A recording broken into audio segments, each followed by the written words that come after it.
ఓం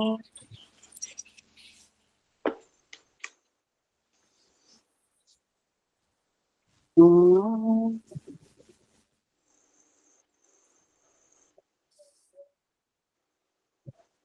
ఓం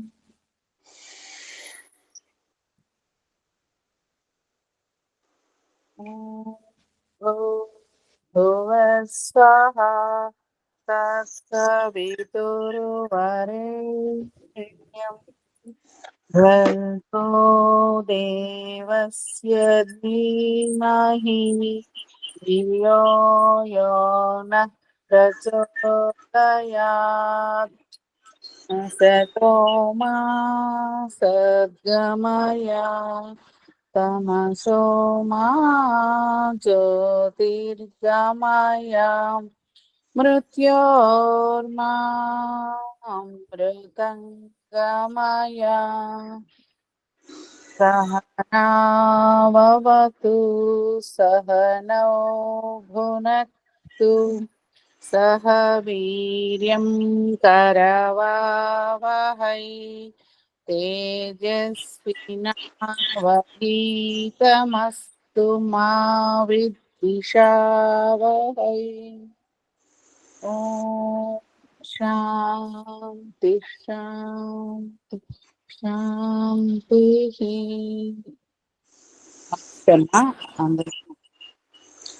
అందరికీ నమస్తే. మనం యోగ దర్శనంలోని సాధనా పాదంలో 21 సూత్రాన్ని వ్యాఖ్యానం చేసుకుంటున్నాం. తదర్థ ఏవ దృశ్యస్య ఆత్మ అంటే మన జీవితంలో మనం ఇలా కూర్చొని చర్చించుకోకపోతే ఎప్పటికీ కూడా మనకు అర్థం కాదు. ఈ శరీరము ద్వారా మనం ఏదైతే ఆలోచిస్తున్నామో లేదా బయట నుండి తీసుకుంటున్నామో ఇదంతా ఎవరు చేస్తున్నారు అనేది. ఇది చాలా సూక్ష్మమైనటువంటి విషయాలు ఇవి. అందుకే మనం వ్యవహారములో నా మనస్సు బాలేదు, నా బుద్ధి పనిచేస్తలేదు అంట. ఇంత శాస్త్రీయ జ్ఞానాన్ని వింటున్నప్పటికి కూడా నేను బాలేను అనం. నా మనస్సు బాలేదు, నా బుద్ధి బాలేదు, నా బుద్ధి పనిచేస్తలేదు అంట. కానీ ఇక్కడ దీర్ఘకాలము నుండి బుద్ధి, దీర్ఘకాలము నుండి మనస్సు ఆత్మతో ఉన్నవి. అది ఎంత కాలము నుండి ఉన్నవి అని ఈ రహస్య విషయము పరమాత్ముడు కూడా చెప్పడు జీవులకు. ఎందుకు అని మీకు ప్రశ్న రావచ్చు. అమ్మ, పరమాత్ముడు చెప్పచ్చు కదా, వేదములు చెప్పబడి ఉందేమో. జీవాత్మకు పరమాత్ముడు ఎప్పుడు ఈ మనస్సుని, బుద్ధిని, చిత్తమును, అహంకారమును ఇచ్చాడు అనేది ఇచ్చాడు అనేది మాత్రమే ఉంటుంది వేదాది శాస్త్రాల యందు. ఎప్పుడు ఇచ్చాడు అనేది వేదముల యందు వివరణ ఉండదు. అది మీరు తెలుసుకోవాలి. ఇస్తాడు. మోక్షం నుండి వచ్చినప్పుడు ఇస్తాడు. ఇచ్చింది కూడా పరమాత్ముడే. కానీ ఎన్ని యుగాల క్రితం ఇచ్చాడు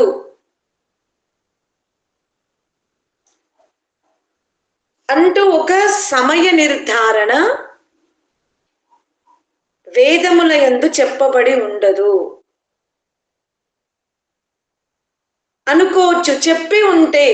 ఇప్పుడు చెప్పబడలేదు అంటే చెప్పి ఉంటే నష్టమేంటో కూడా మనకు తెలియాలి. అంటే అప్పుడు కాలము చేత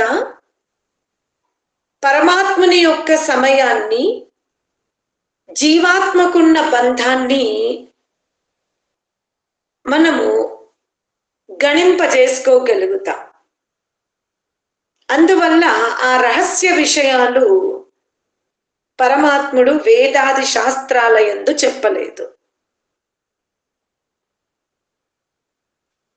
సృష్టి ఎలా రచిస్తాడో చెప్పాడు. బుద్ధి సామర్థ్యం ఏంటో చెప్తాడు. మనస్సు యొక్క సామర్థ్యం ఏందో ఉంది. మనస్సుని ఎలా శుద్ధి చేసుకోవాలి, బుద్ధిని ఎలా శుద్ధి చేసుకోవాలి, ఇలా అన్నింటి యొక్క వర్ణన ఉంది. కానీ ఎంత కాల క్రితం, ఇప్పుడు మీరు గృహస్థ జీవితంలో ప్రవేశిస్తే మీ వివాహమై ఎన్ని సంవత్సరాలైందో చెప్పగలుగుతారు. చివరికి మీ గోత్రము ఎప్పుడు ప్రారంభమైందో కూడా చెప్పగలము. అలా ఆత్మకు పరమాత్ముడు సాధనాలను ఎంత కాల క్రితం ఇచ్చాడు అనేది వర్ణించడానికి పరమాత్ముడు వేదముల యందు చెప్పలేదు. అందుకే ఋషులు వర్ణించలేరు, మనము కూడా తెలుసుకోలేము. ఇదే రహస్య విషయం. అంతే. జీవనకు సాధనాలు కావాలి, పరమాత్ముడు ఇచ్చాడు. ఆ సాధనాలని భోగ ప్రవృత్తితో ఉపయోగించుకుంటే జన్మ మరణ చక్రాల యందు పదే పదే ఇరుక్కుపోతాడు. వాటిని సక్రమంగా ఉపయోగించుకుంటే దివ్య సామర్థ్యం గల శరీరము లభిస్తుంది. ఇంకెక్కువ సాధన చేసుకుంటే మోక్ష ప్రాప్తి. ఇదే జీవితం యొక్క రహస్యం. అందుకనే బుద్ధి త్రిగుణాతీతముగా ఉంది. నిజముగా ఈ పదార్థాలన్నీ ఎవరు అనుభవిస్తారు అంటే ఆత్మనే అనుభవిస్తుంది. సుఖమును కానీ, దుఃఖమును కానీ, అన్నాదులని కానీ, శ్వాస ప్రశ్వాస క్రియల ప్రక్రియను కానీ సర్వము ఆత్మనే అనుభవిస్తుంది. వేటి ద్వారా? ఉపకరణాల ద్వారా. కానీ ఆత్మ బాహ్యమైనటువంటి గాలిని స్వయముగా తీసుకుంటుందా అంటే తీసుకోరు.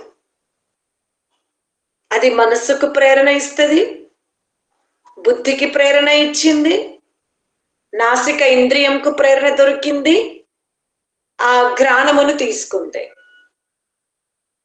అట్లనే శబ్దము కూడా అంతే. ఆత్మ స్వయముగా కర్ణేంద్రియమును ఉపయోగించుకోకుండా, బుద్ధి అది ఏ ఇంద్రియాన్ని ఉపయోగించుకోకుండా శబ్దమును తీసుకోదు.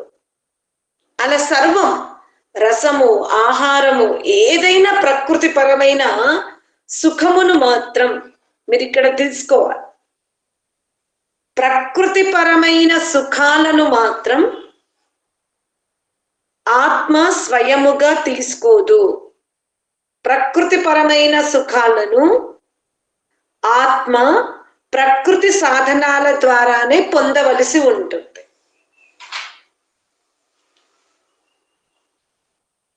ఎందుకు అంటే ఆత్మ దేహము నుంచి వేరైతే, ఇప్పుడు శబ్దం ఎక్కడో ఉంది, పుష్పం ఎక్కడో ఉంది, రసం ఎక్కడో ఉంది. ఉదాహరణకి టేబుల్ మీద పదార్థాలు ఉన్నవి, ఆత్మ భుజించాలి అనుకుంది. భుజించాలి అనుకున్నప్పుడు హస్త ఇంద్రియాన్ని ఉపయోగించుకోకపోతే ఆత్మ ఏదో ఒక ద్వారం నుంచి బయటకు రావాలి, ఆ పల్లెములో కూర్చోవాలి. ఆత్మ ఆ పల్లెములో ఉన్నటువంటి భోజనాన్ని తీసుకునే ముందే ఎవరైనా ఆ పల్లెమును దూరం చేయొచ్చు. ఆత్మకు ఇంద్రియ సామర్థ్యం లేనప్పుడు అది ఎక్కడ ఉందని ఎలా తెలుస్తుంది ఆత్మకి? అందుకనే పరమాత్ముడు ఈ దేహం యొక్క వ్యవస్థ ఎంత జాగ్రత్తగా చేశాడో చూడండి. శబ్దస్పర్శ రూపరస గంధాదులని తన్మాత్రల యొక్క సుఖాన్ని ఆత్మ తీసుకోవాలి అంటే అది డైరెక్ట్ గా కాకుండా ఉపకరణాల ద్వారా తీసుకునే వ్యవస్థ చేశాడు. అందువలననే ఆత్మ ఈ దేహమున సురక్షితముగా ఉంది, దీర్ఘకాలం ఉంటుంది.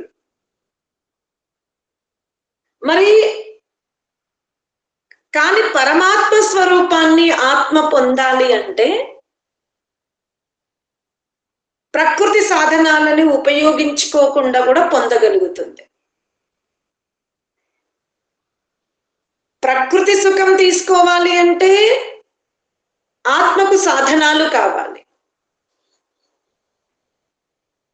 పరమాత్మ సుఖం తీసుకోవాలి అంటే ప్రకృతి సాధనాలని ఉపయోగించుకోకుండానే తీసుకోగలుగుతుంది.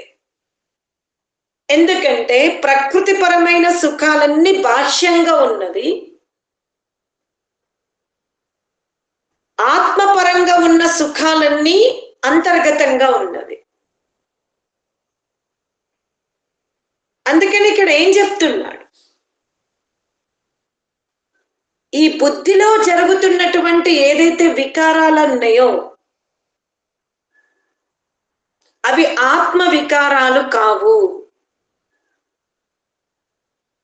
బుద్ధి ఒక మెటీరియల్ తో తయారు చేయబడి ఉంది, అది పరిణతి చెందుతుంది. దాని సామర్థ్యము ఒకసారి అన్లిమిటెడ్ గా పనిచేస్తుంది, ఒకసారి దాని సామర్థ్యం లిమిటెడ్ అయిపోతుంది. కానీ ఈ సామర్థ్యములో ఉన్న హెచ్చు తగ్గులన్నీ అవి బుద్ధికి సంబంధించింది, ఆత్మకు కాదు. అతను ఎలాగో విశేష పురుషుడుగా ఉన్నాడు. ఈ మార్పులన్నీ కూడా బుద్ధి వరకే సీమితం. అది మీరు తెలుసుకోవాలి అంటాడు. నాకు స్మరణ శక్తి లోపించింది అనే పదం అది బుద్ధికే. ఆత్మలో ఎటువంటి సామర్థ్య భేదాలలో హెచ్చు తగ్గులుండవు, కేవలం సాధనాలలోనే ఉంటవి అంటున్నాడు. అవి తయారు చేయబడినవి, వాడుకోవడం వల్ల వాటిలో శిథిలత్వం ఏర్పడుతుంది. అయితే ఆశ్చర్యం ఏమిటి అంటే చాలా జాగ్రత్తగా మనం ఈ సూత్రాలని చాలా జాగ్రత్తగా ధారణ చేసుకోండి. మనస్సు, బుద్ధి, చిత్తము, అహంకారము, సూక్ష్మ ఇంద్రియాలు ఇవి జీవుడితో ప్రయాణం చేస్తూ ఉన్నవి. కాబట్టి వాటి సామర్థ్యములో కూడా దాదాపు హెచ్చు తగ్గులు ఉండవు. జీవుడు వలె ఉండకపోవచ్చు, ఎటుల పరమాత్ముని వలె జీవుడు కాదు, జీవుని వలె ఈ సూక్ష్మదేహం కాదు. కానీ ఇక్కడ స్థూల దేహ ఇంద్రియాలతో పోల్చుకుంటే, ఉదాహరణకి ఒక వార్ధక్య శరీరాన్ని తీసుకోండి, అందులో ప్రాణం ఉంది ఇంకా, కానీ చేష్టల్లో చూడండి మార్పు. వృద్ధులు ఏదో చెప్పాలనుకుంటారు, అంటే అక్కడ బుద్ధి పనిచేస్తుంది, కానీ మనకు అర్థం కావట్లేదు. అక్కడ ఏం పని చేయట్లేదు?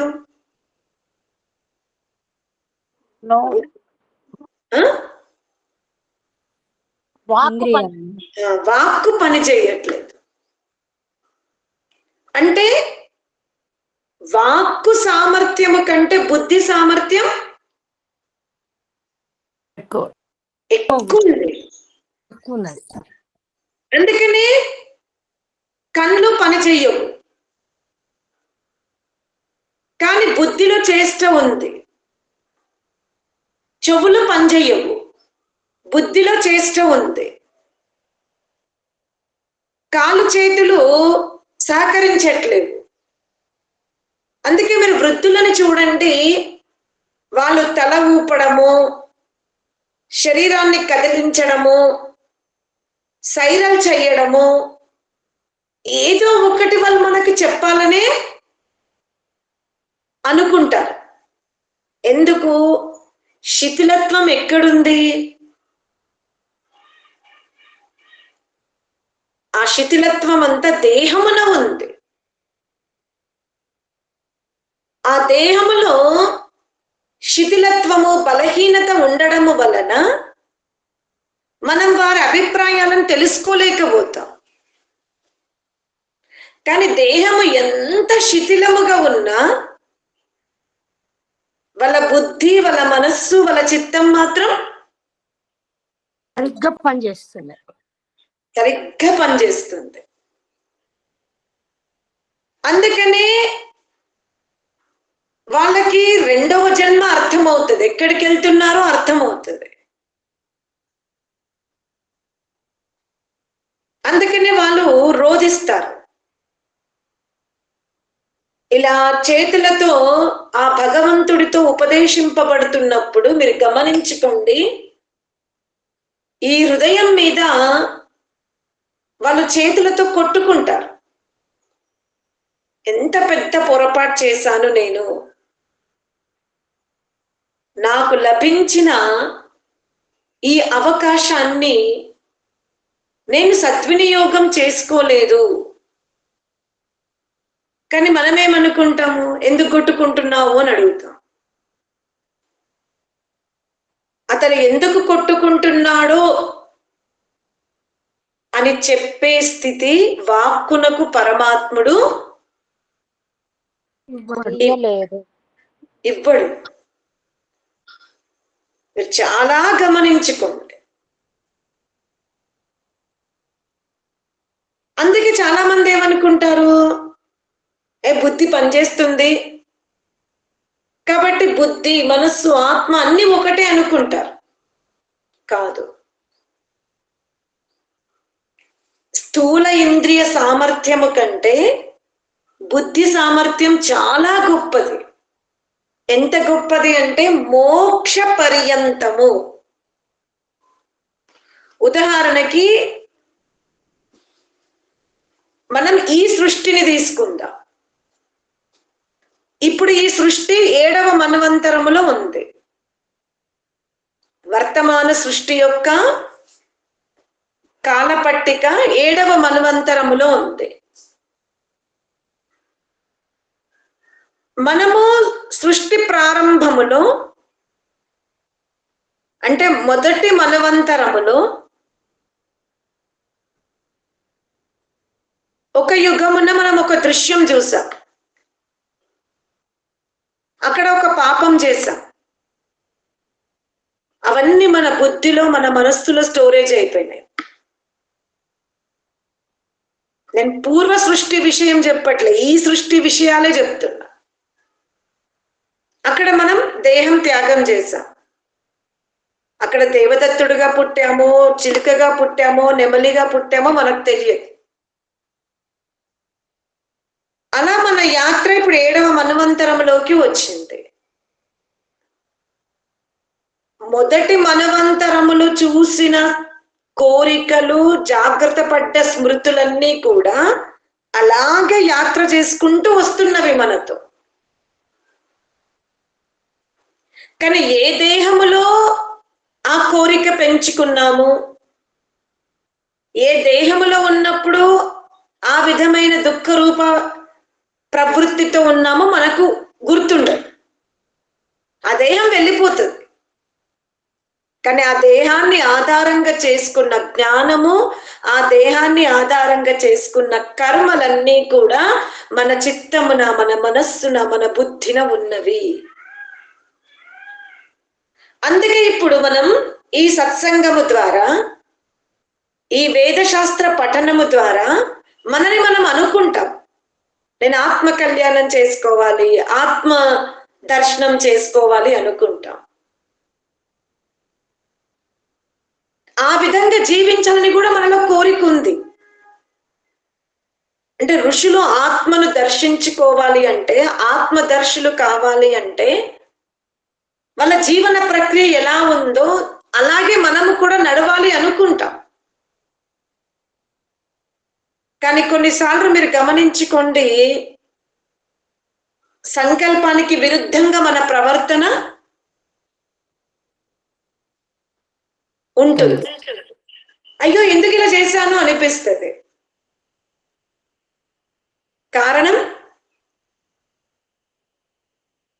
ఈ దుష్ట ప్రవృత్తి చెయ్యాలనే ప్రేరణ ప్రస్తుతం ఆత్మ ఇవ్వలేదు.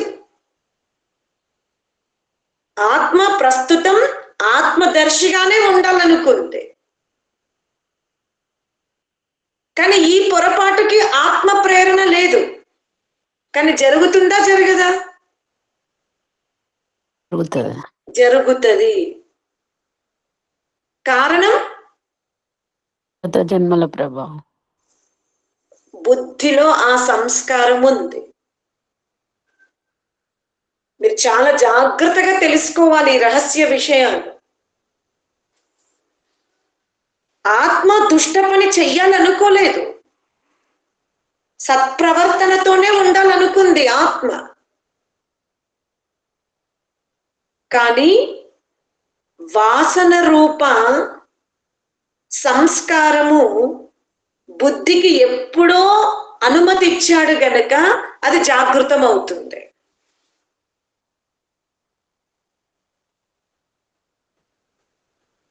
అందుకనే బుద్ధికి ప్రేరణ ఇచ్చి ఉన్నాడు గనక, బుద్ధిలో మనస్సులో ఆ వాసనలు ఉన్నవి గనక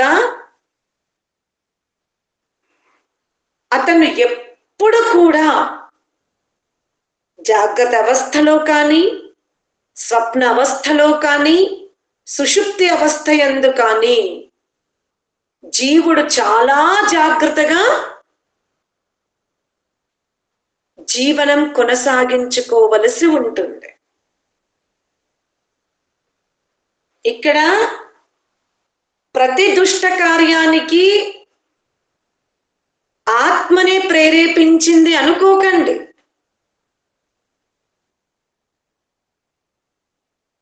అవి బుద్ధి ద్వారా కూడా జరుగుతూ ఉంటవి. మరి బుద్ధి జడము కదా, ఎలా జరుగుతవి అంటే నేనేం చెప్పాను, శాస్త్రం ఏం చెప్తుంది? బుద్ధి స్వయముగా చెయ్యదు, అది సత్యం.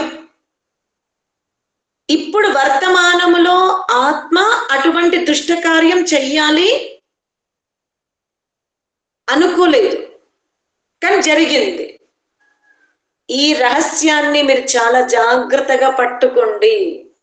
ఏంటి కన్ఫ్యూజన్? బుద్ధి జడము, ఆత్మ చైతన్యం అని శాస్త్రం చెప్తుంది. ఆత్మ ఆత్మ దర్శనం చేసుకోవాలనుకుంది, కానీ బుద్ధి ద్వారా ఏం జరిగింది? బాహ్యంగా విరుద్ధ పని జరిగింది. అక్కడ ఆత్మ ప్రేరణ ఉందా అంటే లేదు. లేదు. కానీ ఎలా చేయగలిగింది మరి బుద్ధి? ఆల్రెడీ ఉన్న సంస్కారాలు ఆత్మ ఇదివరకు ఇచ్చిన ప్రేరణ వల్ల. ఇది రహస్యం తెలుసుకోండి.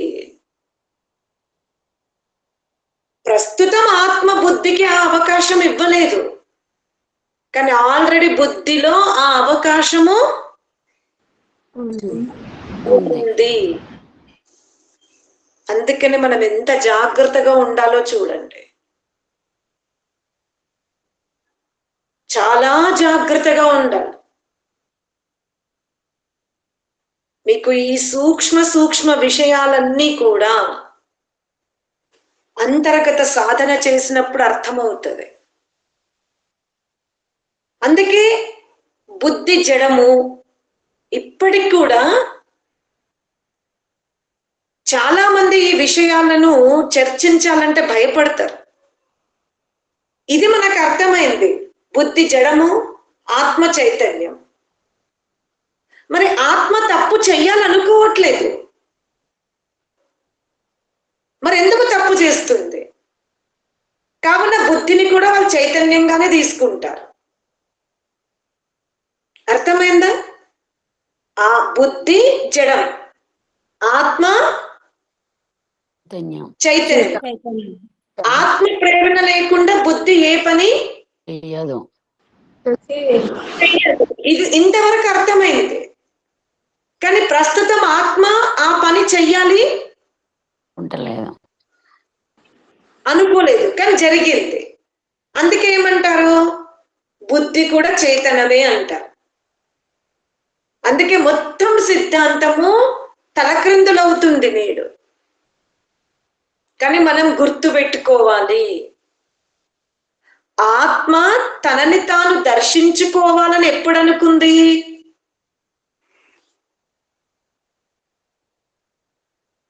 ఆత్మ ఈ సంకల్పం ఎప్పుడు తీసుకుంది?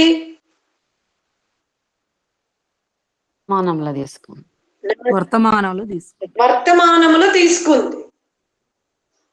కానీ బుద్ధికి అటువంటి దుష్ట పనుల కోరిక ఎప్పుడు కలిగించుకుంది? గతంలోనే. కనుకనే గతములో బుద్ధికి ఆ ప్రేరణ ఆత్మ ఇచ్చింది. అందుకనే ఆ గతములో ఇచ్చిన ప్రేరణ వలన ఇప్పుడు బుద్ధి ఆ తప్పులు చేయడం జరుగుతుంది. అంటే ఇప్పుడు ఆత్మ ప్రమేయము లేకుండా బుద్ధి ద్వారా అధర్మ కార్యం జరిగింది. ఇప్పుడు పనిష్మెంట్ ఆత్మకు ఉంటదా ఉండదా?